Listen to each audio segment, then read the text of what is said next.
चलो। नमस्कार, सवाल आज का देख रहे हैं आप सब। मैं हूं आपके साथ साहिल केरनी। आज चर्चा एक ऐसे मुद्दे पर जो वर्षों से भारतीय राजनीति, संविधान और समाज के केंद्र में रहा है।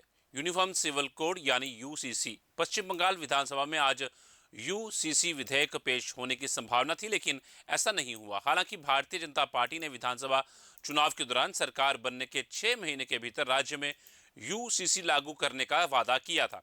यूसीसी का मतलब है विवाह, तलाक, उत्तराधिकार, संपत्ति के बंटवारे और गोद लेने जैसे नागरिक मामलों में सभी नागरिकों के लिए एक समान कानून लागू करना। समर्थकों का कहना है कि इससे समानता और महिलाओं के अधिकार मजबूत होंगे, जबकि विरोधियों का तर्क है कि भारत की संस्कृति और धार्मिक विविधता को देखते हुए व्यापक सहमति और संवाद जरूरी है। उत्तराखंड यूसीसी लागू करने वाला पहला राज्य बन चुका है, जबकि गुजरात और असम में भी यूसीसी विधेयक पारित किए जा चुके हैं। और ऐसे में सवाल ये है कि क्या पश्चिम बंगाल अगला राज्य बनेगा या फिर यह मुद्दा राजनीतिक और संवैधानिक बहस तक ही सीमित रहेगा।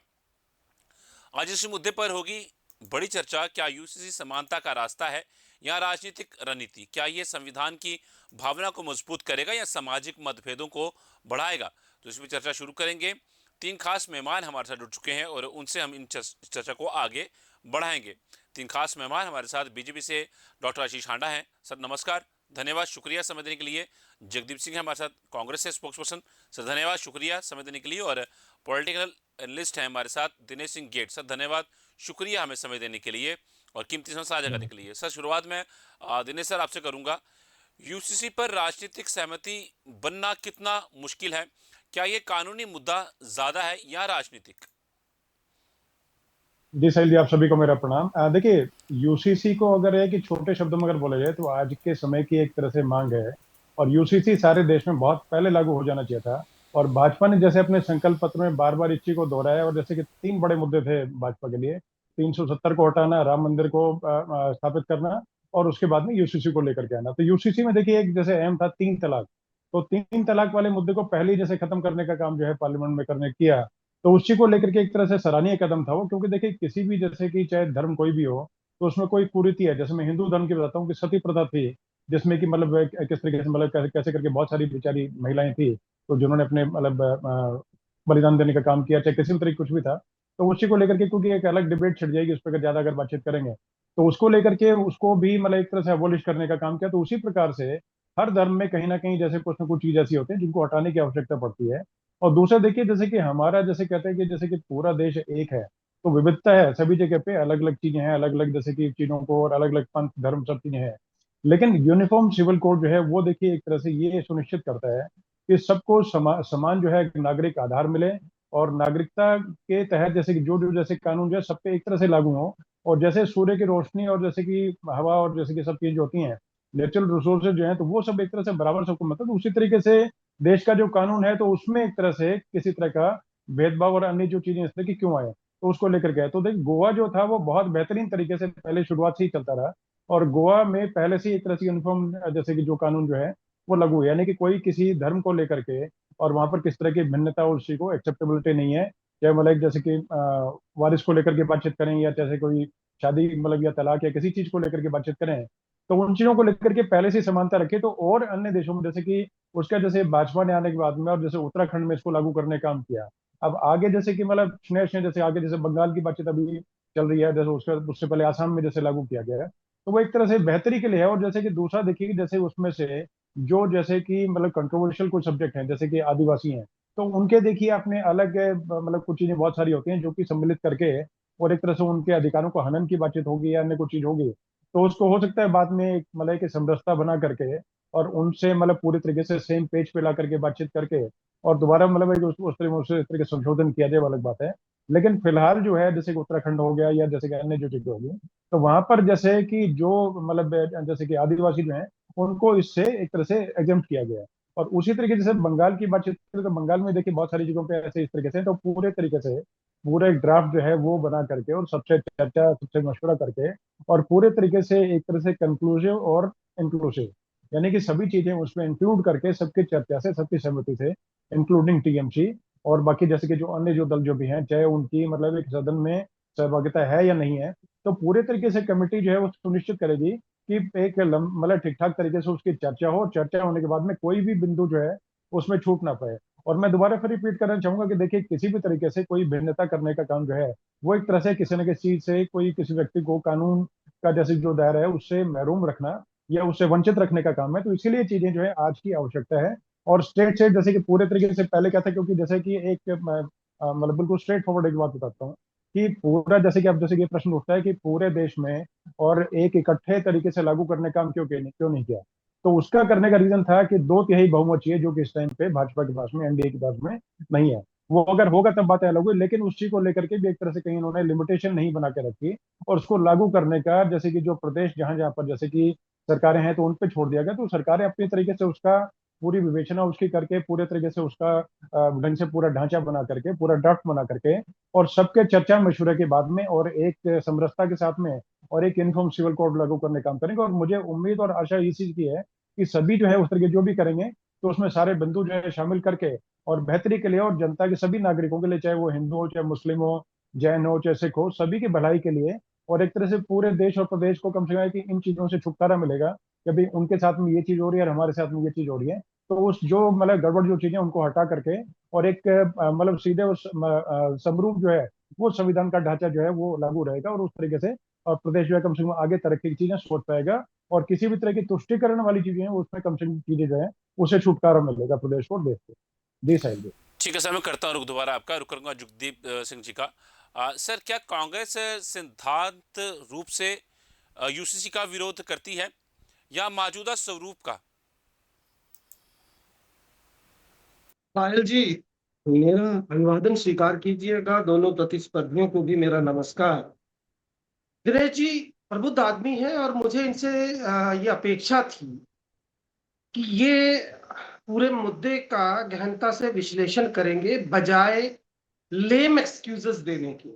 लेकिन मेरी अपेक्षाएं कब कहाँ पूरी हुई हैं, चलिए देखिए। सबसे पहले तो मैं ये स्पष्ट कर दूं, कांग्रेस हर उस प्रयास का पूरी शिद्दत के साथ विरोध करती है, करती रहेगी, जहां पर सत्ता की मंशा, सत्ता लोलुप में मदांध होकर जनमानस के सांप्रदायिक सौहार्द को बिगाड़ने की हो।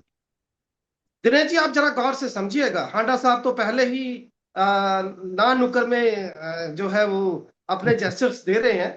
देखिए आर्टिकल 44 संविधान का मूलभूत आधार है यूसीसी का, if I am not wrong.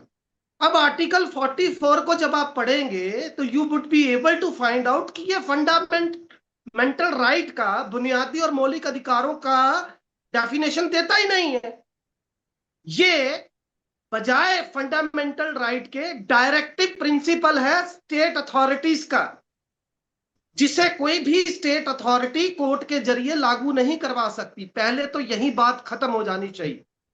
अब पता नहीं कितनी बात आपके दर्शकों को समझ आई है, मैं फिर से बता दूं, मौलिक अधिकारों में और निर्देशानुसार दिए गए अख्तियारों में जमीन आसमान का अंतर होता है। दूसरी बात, संविधान का आर्टिकल 25 और आर्टिकल 26, जिसमें सबसे पहले फ्रीडम ऑफ रिलीजन है और दूसरे में प्रोटेक्शन ऑफ कल्चर है, वो कहां जाएगा? तीसरा, अगर आप आजादी के बाद से देखेंगे, हमारे देश के सर्वोच्च नेताओं ने, स्वाभाविक के कांग्रेस के ही थे, क्योंकि भाजपा से तो बहुत सारे नेता तब थे भी नहीं और जन्म भी नहीं हुआ था भाजपा का। तो उन्होंने एक बात बड़ी स्पष्ट कही कि यूनिटी इन डाइवर्सिटी। भारत के भौतिक संरचना को जब आप समझेंगे तो ये समझ में आएगा कि ये देश एक ऐसे गुलदस्ते की माफिक है जिसमें हजार तरह के फूल लगे हैं। तो अब मेरा सवाल ये है कि आर्टिकल 44 को आप कैसे लागू करेंगे? उत्तराखंड में आपने क्या किया वो भी बता दूं।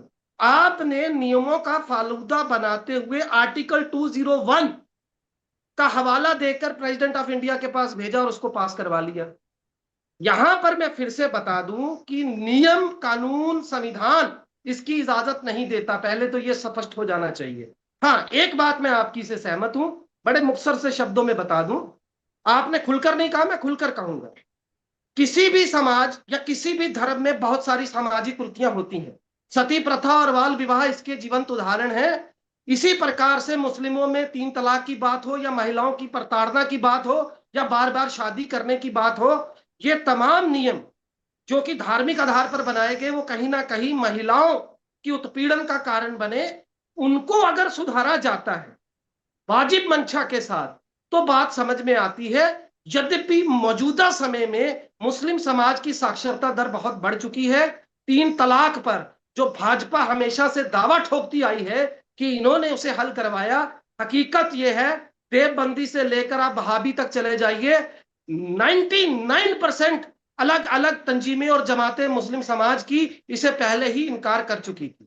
तो मेरा कुल कहने का मतलब साहिल जी ये है कि भाजपाई मित्र मेरे हांडा साहब से आप ये पूछिए कि आर्टिकल 44 क्या कहता है। 25 और 26 का मैंने हवाला दे दिया, और आर्टिकल 201 का इन्होंने कैसे बेदर्दी से बेजा इस्तेमाल किया है उस पर जरा इनकी राय ले लीजिए जी। जी सर। जी साहिल जी, आपको, मेरे दोनों लर्नेड फ्रेंड्स को और आपके चैनल के सभी प्यारे प्यारे दर्शकों को मेरे यानी डॉक्टर आशीष का प्यार भरा नमस्कार। मैं तो प्रतिस्पर्धी नहीं मानता जगदीश जी को, भले ही वो ऑपोजिशन को रिप्रेजेंट करते हैं। मैं तो ये मानता हूं कि भैया हम दोनों रूलिंग पार्टी और ऑपोजिशन, हम दोनों साइकिल के वो टायर हैं जो भले ही आज आगे या पीछे लगे हैं, पर दोनों के समन्वय के बिना ये देश की प्रगति की साइकिल आगे बढ़ नहीं सकती। खैर एनी हाउ, अपनी अपनी सोच का फर्क है। मैं आपसे भी ये कहूंगा साहिल जी, आपने अपनी ओपनिंग स्टेटमेंट में कहा, जब आप पूछ रहे थे दिनेश जी से कि क्या ये यूसीसी का मामला कानूनी मुद्दा है या राजनीतिक मुद्दा है, मैं कहूंगा ना ये कानूनी मुद्दा है ना ये राजनीतिक मुद्दा है, ये एक सामाजिक मुद्दा है। किस तरह से?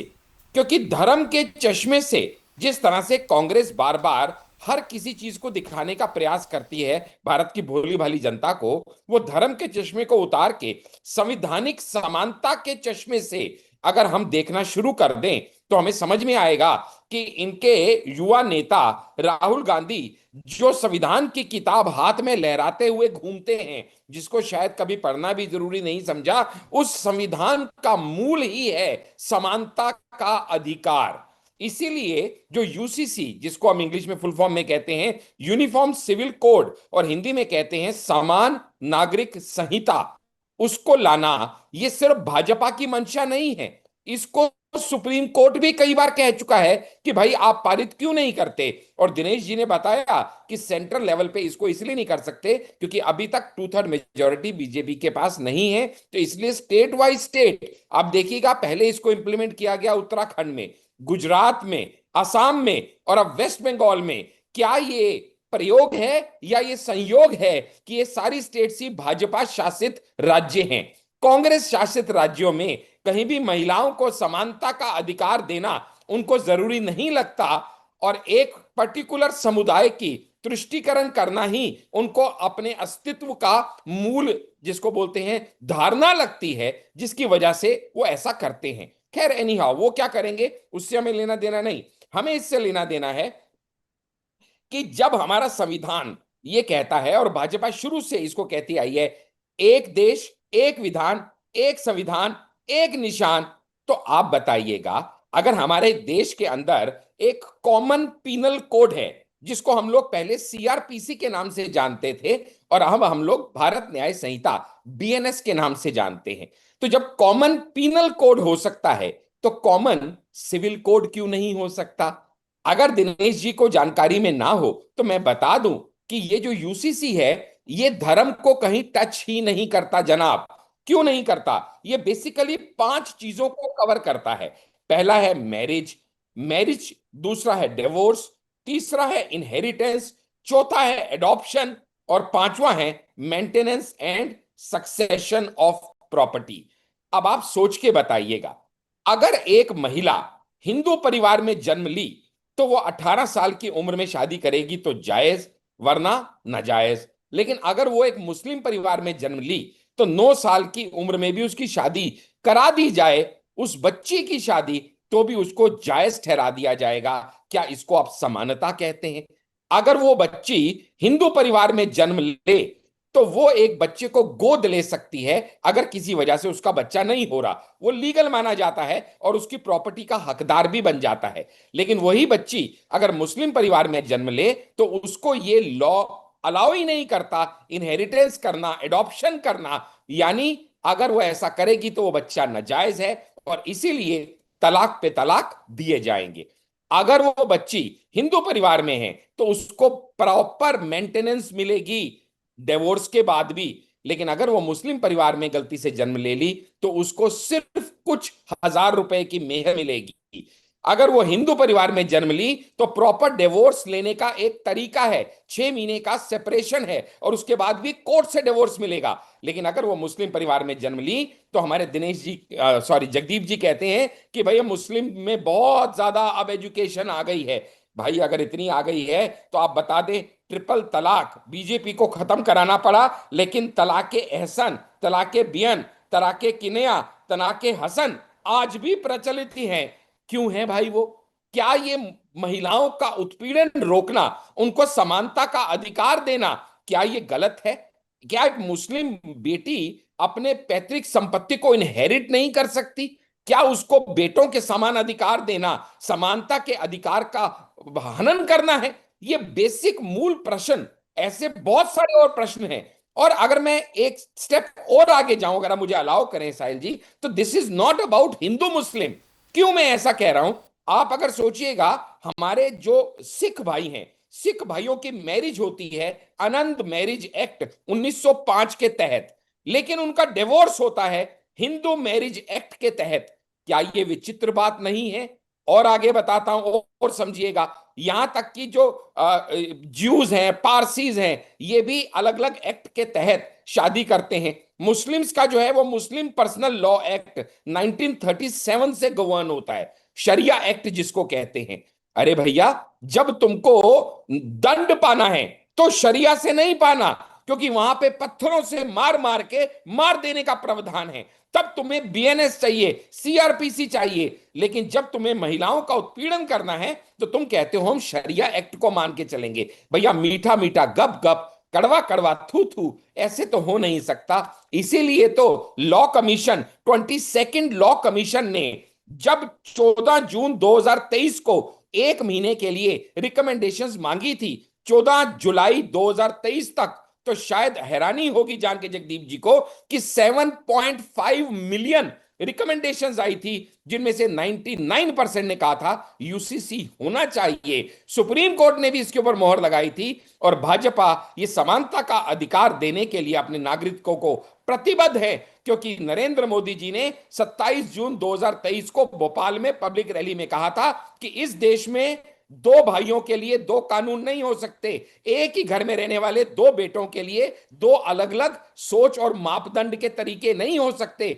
धर्म के आधार पे हम किसी को दंडित करना है या नहीं करना, इसका फैसला नहीं कर सकते। जब हमने सिलेंडर धर्म देख के नहीं दिए, जब हमने जनधन खाते धर्म देख के नहीं दिए, जब हमने धर्म देख के वैक्सीन नहीं दी, तो आज हम धर्म देख के आपको बाकी सुविधाएं या बाकी आपके बीच में जो समानताएं हैं वो ना होने दें और एक पर्टिकुलर समाज का उत्पीड़न होते रहने दें, भले ही वो कुरीतियों से ग्रस्त है। ऐसा नरेंद्र मोदी जी के राज में तो नहीं होगा, क्योंकि हमारा तो ध्येय है सबका साथ सबका विकास। और जब सबका विकास करना है तो समानता के चश्मे से सबको देख के ही एक साथ आगे बढ़ना होगा। सर, क्या राज्यों के अलग अलग यूसीसी मॉडल होने चाहिए, और भविष्य में अगर ऐसा होता है तो इससे क्या विवाद पैदा हो सकते हैं, और क्या राष्ट्रीय यूसीसी और राज्य स्तरीय यूसीसी में अंतर होगा?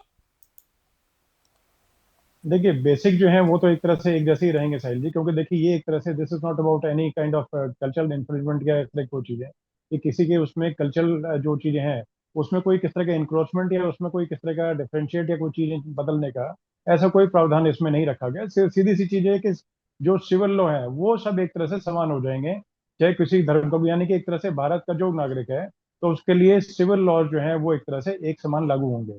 उसमें किसी तरह की कोई मतलब किसी प्रकार की कोई मतलब भेदभाव या किसी तरह की चीजें नहीं होगी, सब सिटीजन से एक समान। जो भी चीजें गड़बड़ी कुछ होंगे तो उसमें उसी के तहत जो है टैकल करने का काम किया जाएगा। तो अब इसको लेकर के देखिए अन्य राज्यों की जैसे आप बातचीत करें तो देखिए हर जगह की अलग अलग जैसे डेमोग्राफी होती है, तो कुछ छोटे मोटी जो चीजें मैं बिल्कुल स्पष्टता से बता रहा हूँ। और दूसरा जगदीप जी की मतलब सभी बातों देखिए मैं सभी मान सम्मान की बातों को जो साथ में जैसी चीजें चल रही हैं, तो जगदीप जी जो बता रहे देखिए अपनी पार्टी के स्टैंड को लेकर बता रहे तो बेहतरीन अपने तरीके से रुख रखने का काम करते हैं और बहुत एक तरह से बुद्धिजीवी किस्म के व्यक्ति हैं। तो अपने तरीके से जो भी जैसे उनकी जो नॉलेज है उसको मैं सलाम करता हूँ, अपने तरीके से जो बता रहे हैं वो ठीक ठाक अपने तरीके बता रहा हूँ। लेकिन देखिए किसी भी तरह के जगदीप जी कल्चरल किसी तरह की चीजों में कोई छेड़छाड़ करने का या कोई इस तरह की चीजों को करने का मुझे चीजें नहीं लगती है, ऐसे कुछ अगर है। और ऐसे अगर होती भी तो देखिए उनको हमेशा हर जगह पे चैलेंज किया जाता है। कोई किस तरह को जैसे कि जो भी कोई कानून होता है तो वो अंधेरे में जंगल के मतलब जैसे तरीके से लागू करने का काम नहीं होता। उसमें उससे पहले चीजें ऑब्जेक्शन या अन्य चीजें जो सुझाव जो भी हैं तो वो सारी की सारी सब चीजें मांगी जाती हैं। और उसमें जैसे जो ऑफिस होता है उसमें जो मेंबर्स होते हैं उनको भी डायरेक्टली अप्रोच किया जाता है, उनका जो कमेटी का ऑफिस है उसमें भी अप्रोच किया जाता है, ईमेल के द्वारा या पत्र के द्वारा किसी भी तरीके से जो है वहां पर या डेलीगेशन जैसे कि अन्य जैसे कि मतलब क्योंकि मैंने एक दो जगह पे डायरेक्ट मतलब को देखा, जैसे कुछ कमेटीज बनी तो उनमें डायरेक्ट तरीके से मैंने इन चीजों को देखा और वहां पर बैठ के भी उसकी सारे सारे कार्रवाई जो है करीब करीब पूरे दिन उन लोगों के साथ बैठ करके देखी। तो मैं इससे पूरे तरीके से वाकिफ हूँ और आप भी वाकिफ होंगे और हांडा जी भी वाकिफ होंगे। तो पूरे तरीके से देखिए कि निष्पक्षता से चीजें ये होती हैं। और फिर भी कुछ गड़बड़ी अगर लगती है क्योंकि देखिए लोकतंत्र है तो उसमें सभी को देखिए बात रखने का हक है। तो उसमें उस तरीके से बातें आगे रखी जा सकती हैं कि कोई एक भी व्यक्ति के साथ में किसी तरह का कोई अगर अन्याय हो तो वो मतलब उसमें कोई किस तरह का जैसे कि जो भेदभाव हो या कुछ चीजें हो तो वो किसी तरीके से किसी को भी ठीक ठाक नहीं लगेंगे। तो वो समरूपता और एक तरह से समरसता लाने के लिए जो भी सुझाव हो या ऑब्जेक्शन हो किस तरह की चीजें हैं तो उनकी आपत्तियों को और हर चीज को लेकर निपटारा करने का एक प्रावधान होता है, एक एसओपी होता है। तो उसके तहत ये सब चीजें फॉलो करके और जो संविधान के हिसाब से चीजें चलती हैं वही चलती हैं। और बाकी जैसे कि राज्यों की बातचीत करें तो देखिए कुछ जगह पे कुछ चीजें छोटी मोटी जो हैं उनका फर्क हो सकता है, लेकिन बाद में जाकर के क्योंकि अभी देखिए एक तरह से ये शुरुआती दौर है, एक तरह से बोले कि भाई मतलब टेस्टिंग पीरियड है। तो उसमें हो सकता है कुछ ना कुछ असमानता जैसे किसी न किसी प्रदेश को लेकर कुछ अगर हो तो वो आगे जाकर के रिंकल फ्री जो है कहीं ना कहीं एक बड़े पर्दे पे जब सारी पिक्चर पूरे देश की जब आएगी धीरे धीरे कर करते तो उसके बाद में सब चीजें बराबर हो जाएंगी। और अभी अगर कोई छोटा मोटा अगर होता भी देखिए उस जगह की डेमोक्रेसी जैसे कोई मतलब कोई आदिवासी कानून है उसको लेकर के या कोई अन्य कानून है जिसमें कि वहां के लोग अगर कहते हैं भाई ये चीज भी इसमें डाल ली जाए तो वहां की देखिए जो स्टेट जो सरकार है तो उसके एक तरह से अधिकार क्षेत्र में वो चीजें हैं उसको वो कर सकते हैं। जैसे मतलब जो कमेटी होगी या मुख्यमंत्री के द्वारा कोई चीज भेजी गई या नेता प्रतिपक्ष के द्वारा कोई चीज भेजी गई तो उन चीजों का भी देखिए मान सम्मान जो है वो सभी चीजें रखने की चीजें होती हैं। क्योंकि लोकतंत्र है, कोई किस तरह का एकाधिकार किसी चीज का नहीं है ऐसे। तो उन चीजों को लेकर के मुझे लगता है कि जैसे इसमें इस तरह के विरोध करने की बातचीत तो कुछ वो देखिए हर पार्टी का अपना अलग स्टैंड होता है साहिल जी। लेकिन फिर भी मुझे लगता है कि कोई अच्छाई के लिए कोई कदम जैसे उठाया जाए तो उसके साथ में चलने में कोई किस तरह की मतलब परेशानी या किस तरह गुरेज उसमें नहीं करना चाहिए। और फिर भी देखिए हर पार्टी का अपना अपना अलग अलग तरीका है क्योंकि मतलब संविधान ने सभी को हक दे रखा है कि लोकतंत्र में किस तरीके से आवाज उठानी, किस तरह की प्रोटेस्ट करना, कुछ करना है। क्योंकि वो एक तरह से उनका एक तरह से आंदोलन करना या सभी तरह की चीजों को करना, प्रोटेस्ट करना वो भी एक तरह से लोकतंत्र का हिस्सा है। और वो करना भी चाहिए क्योंकि जैसे भाजपा की बातचीत और कांग्रेस की बातचीत दोनों की बात मैं करता हूँ, सबसे ज्यादा लंबे समय पे भाजपा जो है प्रतिपक्ष में रही। लेकिन प्रतिपक्ष में जैसे रही तो उन्होंने उस टाइम पे एहसास करवाया कि हम लोग प्रतिपक्ष हैं। छोटी से छोटी चीज को लेकर के उन्होंने इतना बड़ा प्रदर्शन और मतलब उस तरीके से करने का काम किया कि जनता के बीच में चीजें सीधी सीधी पहुंची। और यहाँ तक पहुंची कि भाई कहाँ 2 सांसद से लेकर के और कहाँ जाकर के 300 प्लस और बाद में 200 प्लस ये सब चीजें होती चली गई। और अब एक तरह से मेजोरिटी की तरफ जैसे कि मान के चले कि राज्यसभा जो है उसमें भी काफी हद तक मतलब सफलता मिली। और जैसे कि प्रदेश जो थे ज्यादातर प्रदेशों में जैसे रिपीट होकर के मिथक तोड़े गए कि पहले से कि बहुत सारे प्रदेश में ऐसा होता था कि एक के बाद दोबारा जो है मतलब वो मतलब सेम जो है सरकार रिपीट नहीं होती थी। तो इसका मतलब कहीं ना कहीं कोई चीज तो होगी ऐसे। तो देखिए जगदीप जी को मैं कांग्रेस प्रवक्ता होने के नाते मतलब मेरे मित्र हैं अच्छे और मैं मतलब उनकी बात इज्जत करता हूँ। लेकिन उसके साथ साथ उनको देखिए ये भी मानना पड़ेगा और अपनी पार्टी तक बात अगर ये पहुंचा सके तो बेहतरी से होगा कि भाई कोई भी चीज कुछ हो तो उसमें एक तरह से आपको एहसास करना पड़ेगा जिस जगह पे जिस कुर्सी पे हैं आप लोग और जिस जगह जो आपका क्योंकि सिक्के के दोनों पहलू होते हैं जैसे कि पक्ष और प्रतिपक्ष दोनों जो है। तो एक तरफ का सिक्का कोरा रखा जाए या उसमें उस तरीके से अक्षर जो है वो धुंधले ना वो चीजें ठीक ठाक नहीं होती। पूरे तरीके से आप लोग अपना प्रदर्शन करिए और जाहिर करिए कि ठीक है भाई हमारी आपत्ति है तो उसको शामिल करवाने का पूरा प्रयत्न करिए। अगर आपको लगता है कोई अगर किस तरह की कोई दिक्कत परेशानी कुछ है तो उसमें किसी को क्या दिक्कत हो सकती है ऐसे। लेकिन फिर भी चीज जो भी है जो अच्छी चीजें हों उनका उनको साथ में लेके चलने से क्योंकि जनता जो है आज जो है पहले की तरह की नहीं रही कि जैसे कि भीड़ के बीच में कोई जैसे कि अब गरीबी हटाओ को लेकर के या अन्य चीजों को लेकर के या गरीब के किसी के बच्चे को गोद में ले लिया किसी बड़े नेता ने उसका नाक साफ कर दिया तो उसी से बेचारा खुश हो गया और उसने वोट दे दिया। आजकल नहीं होती ऐसी चीजें। आजकल सीधा रिजल्ट ओरिएंटेड चीजें हैं, रिजल्ट देना पड़ता है। और जनता को चाहिए कि कौन सी सरकार आकर के उनके लिए हित का काम करेगी तो उसी चीज सभी चीजों को लेकर के देख करके कोई अगर गलत है अनुचित है तो उसके बारे में पूरी आवाज उठाएं और ठीक है तो साथ में चले तो उससे भी जनता में संदेश जाता है कि ये पार्टी ऐसे है कि उसने पक्ष के साथ भी चल करके और हमारा भलाई करने काम किया, उसमें राजनीति नहीं देती है। जी साहिल जी। ठीक है सर। जगदीप सर, बड़े सवाल हैं सर एक सवाल मेरा भी है, देखिए क्या अलग अलग पर्सनल लॉ हमेशा बने रहने चाहिए, क्या ऐसा कांग्रेस मानती है? और महिलाओं के समान अधिकारों पर कांग्रेस का क्या रुख है? देखिए Sahil ji, undoubtedly I strongly believe कि Dinesh ji is a very sagacious and a rational kind of person, and I respect him accordingly. But till then, you won't be able to ruminate my documented point of view. You are not supposed to exactly and absolutely comprehend the exact rationale behind this whole drama. आप जब तक बात को समझेंगे नहीं, चलिए मैं और थोड़ा मुखर होकर पूछता हूं, आप किस तरीके से नियमों में संशोधन करेंगे, पहले जरा ये स्पष्ट हो जाए। संवैधानिक तौर पर करेंगे ना। मैंने आपको आर्टिकल 44 भी बता दिया, आर्टिकल 25 और 26 भी बताया, उस पर मेरे भाजपाई मित्र ने एक शब्द नहीं बोला। दुनिया भर की कहानियां सुना दी, तलाके बिन्नत से लेके तलाके ना मालूम वो 5-7 किस्म के जो तलाक है वो सब पर चले गए, लेकिन जो मुद्दे की बात है उस पर नहीं आए। मैंने दूसरी बात साथ में ही रखी थी कि सामाजिक कृतियां हर एक समाज में होती हैं। अब जरा इसे समझिए, मैं मुस्लिम समाज की बात करता हूं। एक मुस्लिम आदमी जिसकी एक विवाहिता पत्नी है, उसकी बेगम है, वो हो सकता है इसमें इसके हक में हो या ना हो, लेकिन उसी शख्स के और भी सामाजिक ताने बाने हैं। वो किसी का पिता भी है, उसकी कोई बेटी भी है, उसकी कोई बहन भी है, उसकी कोई मां भी है। तो मेरा यह कहना है कि ऐसी किसी भी सामाजिक कुरीति को जब आप उस समाज विशेष के जो झंडा बरदार हैं, जो अगुवाकार हैं, उनको साथ लेकर किसी निष्कर्ष पर पहुंचते हैं तो बात समझ में आती है। लेकिन आप संवैधानिक तौर पर एक फंडामेंटल राइट और एक डायरेक्टिव प्रिंसिपल के फर्क को नहीं समझ रहे, तो भगवान राम आपका भला करे, वैसे भी आप उनको लूटने पर आमादा हैं। दूसरी बात, देखिए मुद्दे की बात यह है कि आपने पूछा कांग्रेस का इस पे क्या रवैया है। मैं आज एक बात बड़ी ईमानदारी से बताना चाहता हूं। शाहबानो मामले में उस वक्त की परिस्थिति, जन्य स्थितियां क्या थी, वो एक अलग बात है, लेकिन कांग्रेस ने उस फैसले से विपक्षी जमातों के हाथ में एक बड़ा घातक वेपनाइज करके एक हथियार थमा दिया, जिसका जवाब देते आज भी नहीं बनता। तो मैं ये कह रहा हूं कि एक गलती अगर किसी, चूंकि कांग्रेस दशकों सत्ता आसीन रही है और इस देश को आकार देने में कांग्रेस की भूमिका जग विदित है, तो कहीं पर अगर कोई लेश मात्र कोई ऐसी त्रुटि रहती है तो उससे सबक लेकर अगली सरकारों को और बेहतर करना चाहिए। आप केवल जब चुनाव सर पर हो तो आप यूसीसी का राग अलापना शुरू कर देते हैं। माइनॉरिटीज की फिक्र कौन करेगा? आर्टिकल 25 और 26 का क्या उसमें स्टेटस रहेगा? किस तरीके से आप संविधान में परिवर्तन करके उसको बदलने की कोशिश कर रहे हैं? और एक बात मैं और बता दूं, मेरे भाई साहब कह रहे थे कि जी सत्ता पक्ष और विपक्ष जो है वो दो पहिए हैं गाड़ी के, लेकिन आगे और पीछे।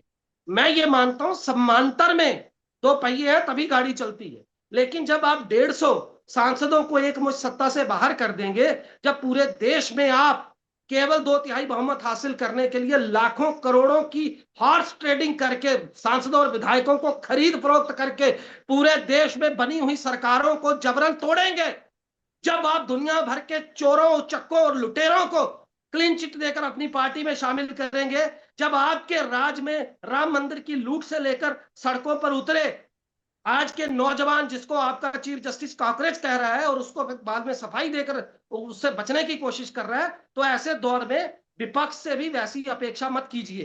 तीसरी और अंतिम बात स्पष्ट कर दूं, दिनेश जी अपनी जगह जो बात कह रहे हैं वो ठीक है।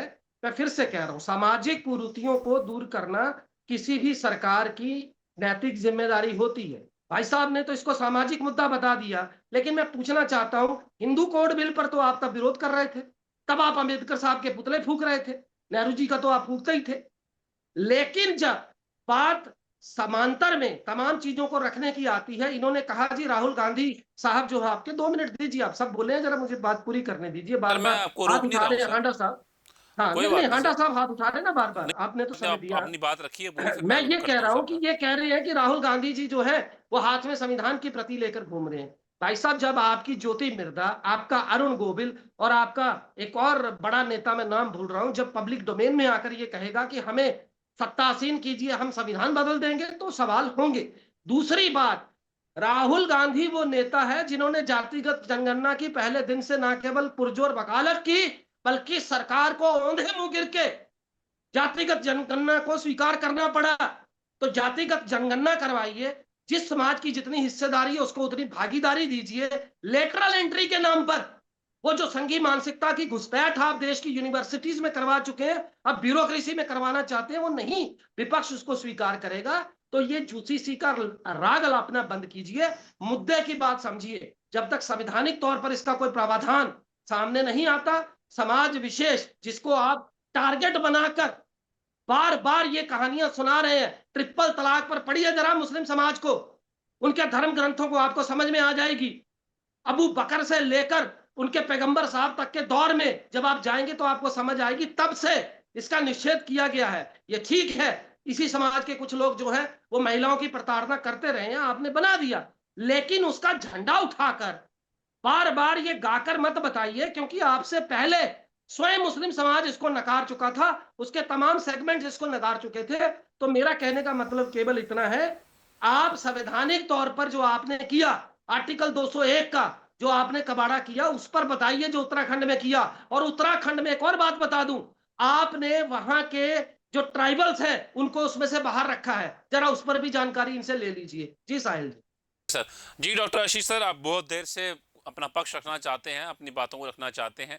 जी दिनेश मुझे सर, मैं थोड़ा करता निकालना हूँ, था असल जी मैं दिनेश सर जी करता हूँ, रुका हुआ दिनेश आशीष सर के बाद। जी जी नहीं, मुझे जी म्यूट में जाना साहिल भाई, क्या है ना, इतनी देर से इसलिए कुछ है। बोलने के लिए आतुर हो रहा था, क्योंकि जगदीप भाई के बेसिर पैर की बातें सुन के ना कान से खून सा निकल रहा था। क्या ये अच्छी अच्छी बातें तो बहुत कर रहे हैं, लेकिन इनकी बातें समझ में नहीं आती। इनके युवा नेता की तरह, इनके युवराज की तरह बड़े भारी भारी शब्दों का इस्तेमाल कर रहे हैं, लेकिन दलील और अपील दोनों जब इनके पास खत्म हो जाती हैं मुद्दे को लेके, तो कभी ये पेपर लीक की तरफ भाग जाते हैं, कभी राम मंदिर चोरी की तरफ भाग जाते हैं, कभी ये 2/3 मेजोरिटी पाने की भाजपा की कोशिश की तरफ भाग जाते हैं। भूल जाते हैं भाई मुद्दा सिर्फ यूजीसी है, मुद्दे पे बात करेंगे तो अच्छा रहेगा। फिर ये कहते हैं जी अरुण गोविल ने, इस नेता ने कहा हम संविधान को जो है बदल देंगे। तो भैया क्या बड़ी बात हो गई? संविधान बदल देने का मतलब रिप्लेसमेंट नहीं होता, अमेंडमेंट होता है। और खुद कांग्रेस ने कितनी बार इस संविधान में अमेंडमेंट की है। आज अगर बीजेपी का नेता अमेंडमेंट की बात करता है तो बड़ी दिक्कत हो जाती है। समझ नहीं आता कि इनके युवा नेता जो खुद को जनेऊ धारू हिंदी हिंदू बताने के प्रयास में लगे रहते हैं, उन्हीं के स्पोक्स पर्सन ये मुस्लिम लीग के प्रवक्ता बन के क्यों बात कर रहे हैं। खैर एनी हाउ, आप ये समझिएगा, आपके दर्शक ये समझना और जानना चाहेंगे। कंक्लूडिंग कमेंट्स में ये कहूंगा कि यूसीसी क्या है? Common set of rules for all Indians. इसमें किसी भी समझदार व्यक्ति को, विवेक वाले व्यक्ति को दिक्कत हो ही नहीं सकती। Common set of rule for all Indian, irrespective of caste, sex और रिलीजन। इसको बोलते हैं समानता का अधिकार। और हम यूसीसी के माध्यम से मैरिज, डिवोर्स, इनहेरिटेंस, एडॉप्शन को छेड़ रहे हैं। हम आपके राइट ऑफ रिलीजन को छेड़ ही नहीं रहे, तो धर्म विशेष की जिसकी ये पैरवी करने का झंडा और डंडा लेके प्रयास कर रहे हैं उसकी कोई तुक नहीं है। क्योंकि अगर इन्हें पता हो तो असम में हेमंत बिश्व शर्मा ने इस एक्ट के लाने के बाद जो ड्राइव शुरू करी अगेंस्ट चाइल्ड मैरिज, 4000 लोगों को अब तक अरेस्ट किया जा चुका है। जो अगर ये एक्ट नहीं आता तो ये हम कैसे कर पाते? कोई भी समझदार आदमी ये जानना चाहेगा और समझना चाहेगा कि अगर 18 साल एक उम्र निर्धारित हो गई किसी महिला के लिए शादी के लिए, तो वो कहीं 9 कहीं 12 क्यों होनी चाहिए? बहुविवाह, पॉलीगैमी होनी चाहिए इस आज के समाज में या नहीं होनी चाहिए? अनाथ बच्चों को राइट्स मिलने चाहिए प्रॉपर्टी में, तो एडॉप्शन का भला होगा और उन बच्चों का भी भला होगा, या नहीं मिलने चाहिए? पति पत्नी की तलाक की प्रक्रिया सेम होनी चाहिए या अलग अलग होनी चाहिए? लड़कियों को पैतृक संपत्ति में अधिकार मिलना चाहिए या नहीं मिलना चाहिए? शादी की रजिस्ट्रेशन अनिवार्य होनी चाहिए या नहीं होनी चाहिए? लिव इन रिलेशनशिप का रजिस्ट्रेशन जरूरी होना चाहिए या नहीं होना चाहिए? कोई भी समझदार व्यक्ति इन सवालों के जवाब दे सकता है जो अपने समाज को आगे ले जाने का प्रयास करेगा। लेकिन जो समाज को पीछे खींचने का प्रयास करेंगे उनको यह जानना पड़ेगा कि क्रिश्चियन, पारसी, जूस आज भी इंडियन सक्सेशन एक्ट 1925 के तहत गवर्न होते हैं। मुस्लिम होते हैं मुस्लिम पर्सनल लॉ शरिया एक्ट 1937 के तहत। सिख मैरिज एक्ट होता है 1905 के तहत। हिंदू होता है 1937 के तहत। अरे इतने सारे एक्ट बना दिए अंग्रेजों ने जाते जाते, और पंडित नेहरू ने उसके बाद उनको एक नहीं किया, तो आज नरेंद्र मोदी को आके उनको एक करना पड़ रहा है। तुम्हारी नालायकियों को आज हमें कवर करना पड़ रहा है। इस समाज को, इस देश को एक रखने का प्रयास हमें करना पड़ रहा है, तो तुम्हारी नालायकियों को हम ठीक कर रहे हैं तो तुम्हें उसमें भी इतराज हो रहा है। अरे जब एक बात बताओ, जो जिस समाज विशेष का ये प्रतिनिधित्व करते हैं, इंडोनेशिया, सुदान, पाकिस्तान, तुर्की, ये सारे वो देश हैं जो इस समाज, इस धर्म विशेष से भरे हुए हैं। मेजॉरिटेरियन मुस्लिम कंट्रीज के नाम ले रहा हूं, वहां पे भी यूसीसी इंप्लीमेंटेड है।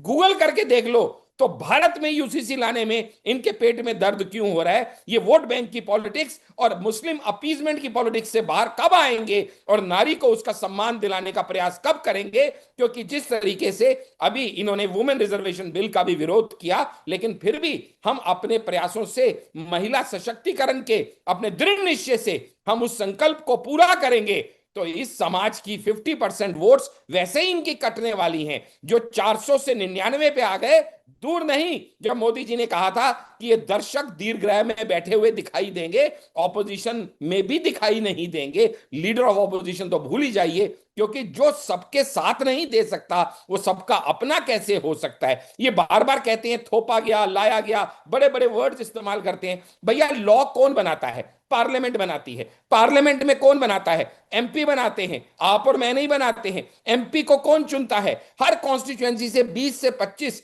लाख लोग अपना प्रतिनिधित्व करते हुए उस व्यक्ति को एमपी चुन के पार्लियामेंट में भेजते हैं, और वहां बैठे एमपीज में जब वोटिंग होती है, उसके बाद कोई भी एक्ट लॉ में कन्वर्ट होता है, चाहे वो लोअर हाउस हो चाहे अपर हाउस हो, तो ये गैर कानूनी कैसे हो गया?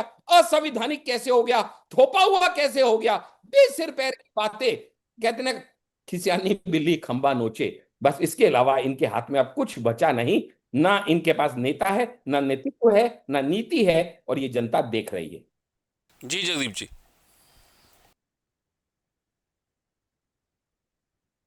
जी सर। जी जी जी, मुझे आपने समय दे दिया, थैंक यू। देखिए, हाडा साहब ना, चाहे कुछ भी है मानना पड़ेगा, मतलब कमाल का रिप्रेजेंटेशन देते हैं अपनी पार्टी को। मतलब सच को झूठ बनाने के लिए इतना गला फाड़ते हैं। थोड़ा सा पानी पी लीजिए। पहली तो बात, संविधान बदलने और उसमें संशोधन करने में जमीन आसमान का फर्क है। मेरा सीधा सवाल, प्रधानमंत्री के कार्यालय में आर्थिक मामलों के सलाहकार का वो आर्टिकल याद करो जिसमें उसने सीधा लिखा था कि यह संविधान बदलने का वक्त है। जिसके बाद लल्लन सिंह बोला, ज्योति मिर्धा बोली और अरुण गोविल बोला। तो पहले तो ये समझ लो। दूसरी बात, मैं बड़े मुख्तसर, क्योंकि अब समय ज्यादा होगा नहीं, तो कंक्लूसिव रिमार्क्स जो अपनी तरफ से मैं दे दूं कंक्लूजन में। देखिए, मुद्दे की बात यह है, किसी भी तरीके से, मैं जिस धर्म से आता हूं उसमें साफ साफ लिखा है कि सो क्यों मंदा आखिए जित जमिए राजान। तो नारी बंधन की बात करने वाले ये लोग अभी महिला आरक्षण की ये बात कर रहे थे। महिला आरक्षण की आड़ में चोरों की तरह डिलिमिटेशन लाकर सत्ता पर जबरन काबिज होने की कोशिश जब इनकी विपक्ष ने नकार दी, तो इनको मिर्ची बड़ी लगी। अब 2/3 के लिए पूरे देश में तोड़फोड़ मचाए हुए हैं। तो समझिए बात को, महिला आरक्षण अगर लागू करना था तो उसका रिकमेंडेशन 2022 से हो गया था फाइनल, आपने नहीं किया। नारी बंधन के नाम पर जो आप, ममता बनर्जी इसका जीवंत उदाहरण है, जिस तरीके से आपने ममता बनर्जी का प्रतिरूप बनाकर अपने भाजपा कार्यकर्ताओं को सड़क पर घसीटा है, और जो तमाशा आपने वहां पर किया है, जिस तरीके की हिंसा आपने वहां पर मचाई है, जो तांडव आपने वहां पर किया है, वो आपके नारी बंधन की पोल खोलता है। मुद्दे की बात, यूसीसी केवल राहुल गांधी से पूछ लो ममता बंधन करना है या नहीं करना। पहले पूछ लो राहुल गांधी जी दे से। दूंगा आपको मैं, समय दे सुनिए दूंगा ना, आपको सुनिए मैं। ना, सुनिए, 1 मिनट में खत्म कर रहा हूं। मैं केवल इतना कह रहा हूं, नारी बंधन के नाम पर तमाशा बंद कीजिए। यूसीसी अगर आप लाना चाहते हैं तो उसका संवैधानिक तरीका क्या होगा वो भी देश को बताइए, और किस तरीके से आप उस समाज विशेष को अपने भरोसे में लेकर उन कुरीतियों को दूर करने की कोशिश करते हैं, उसका फ्रेमवर्क क्या है वो भी जरा जनता को बताइए, और इधर उधर का झूठ मत बोलिए, मुद्दे की बात पर आइए। जी आशीष देखिए, जी। जगदीप जी मेरे लर्नेड फ्रेंड हैं, इसलिए मुझे कई बार हैरानी होती है, क्योंकि he is suppose to follow his party line. जब राहुल गांधी ये बयान देते हैं कि ममता दी के कुनेतृत्व की वजह से, कुनीतियों की वजह से, कुशासन की वजह से बीजेपी को वेस्ट बंगाल में आने का मौका मिला, तो तो वो ममता दीदी की तारीफ नहीं कर रहे, और यहाँ पे उन्हीं के अरे सिपह भाई वो सलार चुनाव बन से के पहले का हमारे, देखो स्टेटमेंट है, बीच में क्या नहीं कर रहे जगदीप हो? जी, ना ना ना ना, जगदीप जी गलत नहीं, झूठ मत जगदीप जी बोलिए, गलत झूठ मत नहीं, बोलिए, जगदीप जी झूठ गलत मत बात, बोलिए, आपने मुझे झूठ बोला, बीच बोले में नहीं कौआ बोलेंगे। काटे। साहिल जी ठीक आपसे है, रिक्वेस्ट है, इन्हें चुप कराएं। ठीक है नहीं जगदीप पर जी, झूठ ना बोले। मैं नहीं, करता हूँ गलत उसमें बात है, आपको देता आपने हूँ सब समय। झूठ बोला, लेकिन मैंने सुना, मैंने कड़वा घूंट पिया, विष का आपके सारे झूठों को ग्रहण किया।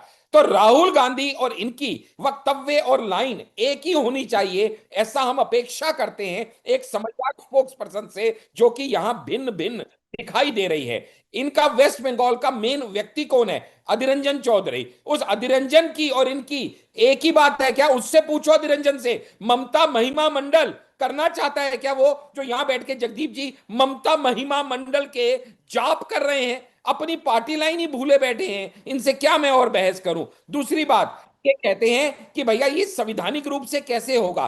बच्चे बच्चे को पता है भाई साहब, संविधानिक रूप से पार्लियामेंट में होगा, उसके बाद स्टेट्स में होगा, और थोड़े दिन रुक जाइए, 2/3 मेजोरिटी हमारे पास आएगी, तो हम इसको नेशनल लेवल पे भी इंप्लीमेंट करके दिखाएंगे, और डिलिमिटेशन हो चाहे वुमेन रिजर्वेशन बिल हो, सब पास करके दिखाएंगे। आप देखते रहिएगा, तालियां बजाते रहिएगा, हाथ पर मलते रहिएगा, कुछ नहीं होगा, ठीक है क्योंकि सर, हमारे साथ प्रभु राम का आशीर्वाद भी है और जनता का साथ और समर्थन भी है। ठीक चिंता चोरों ने भगवान को नहीं छोड़ा। नहीं, अभी बेकार की बकवास बंद करवाइए आप इनकी। अभी कर ये दिए। चोर चोर चोर मैं बताऊं ठीक है कौन सर। है फिर? चोर वो सर है ठीक है जो सर, राहुल गांधी चोर है, सर समय चोर कम है, वो है सर जो समय कम माफिया है, सर मांगता समय है, कम है। चोर वो है जो धन्यवाद सर, जेल पे धन्यवाद बात है, धन्यवाद जगदीप चोर जी, वो है जो धन्यवाद सोनिया गांधी जगदीप है। जी, चोरों धन्यवाद चंदा की चोरों लिस्ट धन्यवाद की दो मैं पार्टी आपको। मत करो। धन्यवाद जगदीप जी, चंदा बहुत चोरों की शुक्रिया पार्टी है समय भाजपा। समय देने के लिए। डॉक्टर आशीष आनंद जी, बहुत धन्यवाद, शुक्रिया समय देने के लिए।